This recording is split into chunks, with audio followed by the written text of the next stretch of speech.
Big boss ಅಲ್ಲಿ ಇದ್ದಂತವ್ರು ಯಾರೆಲ್ಲ contact ಅಲ್ಲಿ ಇದಾರೆ? ವಿನಯ್ ಕಾಂಟ್ಯಾಕ್ಟ್ ಅಲ್ಲಿ ಇದಾರೆ. ಆಲ್ಮೋಸ್ಟ್ ವೀಕ್ಲಿ ಅಟ್ಲೀಸ್ಟ್ ಒಂದ್ಸತಿ ಆದ್ರೂ ಸಿಗ್ತಾರೆ. ವರ್ಕೌಟ್ ಮಾಡ್ತೀವಿ ಅಂಡ್ ನಾವೊಂದ್ ಶೋನು ಒಟ್ಟಿಗೆ ಮಾಡಿದ್ವಿ. ಅಂಡ್ ಅದಿಲ್ಲ ಅಂದ್ರೂ ಸಿಗ್ತಾ ಇರ್ತಾರೆ. Even if we don't work out we sit and talk. ಅಲ್ಲಿ ಏನಾಗುತ್ತೆ ಅಂದ್ರೆ ಅಲ್ಲಿ ಬಿಗ್ ಬಾಸ್ ಮನೇಲಿ ನಾವ್ ಒಂದಷ್ಟು ವಿಷಯಗಳು ಮಾತಾಡೋದನ್ನ ಟೆಲಿಕಾಸ್ಟ್ ಮಾಡಕ್ ಆಗಲ್ಲ.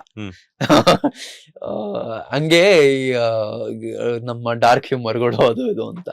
ಸೊ ಈ ಆ ಕಾನ್ವರ್ಸೇಷನ್ಗಳು ಈಗ್ಲೂ ನಡೀತಾ ಇರುತ್ತೆ. ಓಕೆ. Yeah. ವಿನಯ್ ಬಿಟ್ರೆ ಮೈಕಲ್ ಸಿಗ್ತಾನೆ. ಮೈಕಲ್ ಸಿಗ್ತಾನೆ. ಈಗ ಸ್ವಲ್ಪ ಕಮ್ಮಿ ಆಗಿದೆ ಬಿಕಾಸ್ ಅವನೊಂದು 2 ಔಟ್ಲೆಟ್ ಓಪನ್ ಆಗಿದೆ. HSR ಅಲ್ಲಿ ಒಂದು, ಇನ್ನೊಂದ್ ಕಡೆ ಒಂದು. ಸೊ ಅವನು ಸ್ವಲ್ಪ ಆಮೇಲೆ ದೂರ. HSR is very far but touch ಅಲ್ಲಿ ಇದ್ದಾನೆ. V send a lot of memes. Instagram ಅಲ್ಲಿ ಟಚ್ ಅಲ್ಲಿ ಇರ್ತಾನೆ. ಅಂಡ್ ಗೌರಿ ಸರ್ ಸಿಗ್ತಾರೆ ಒಂದೊಂದ್ಸತಿ. ಅವ್ರದ್ದು ಒಂದು ಸ್ಕೂಲ್ ಓಪನ್ ಆಯ್ತು, ಮೀಡಿಯಾ ಸ್ಕೂಲ್. ಅಲ್ಲಿ ಹೋಗಿದ್ದೆ ಲಾಂಚಿಗೆ. ಅಂಡ್ ನಮ್ಮ ಭಾಗ್ಯ ಮ್ಯಾಮ್ ಸಿಕ್ಕಿದ್ರು. ಬಿಗ್ ಬಾಸ್ ಅಲ್ಲಿ ನಾನು ಅವರು ತುಂಬಾ ಜಗಳ ಆಡಿದ್ವಿ.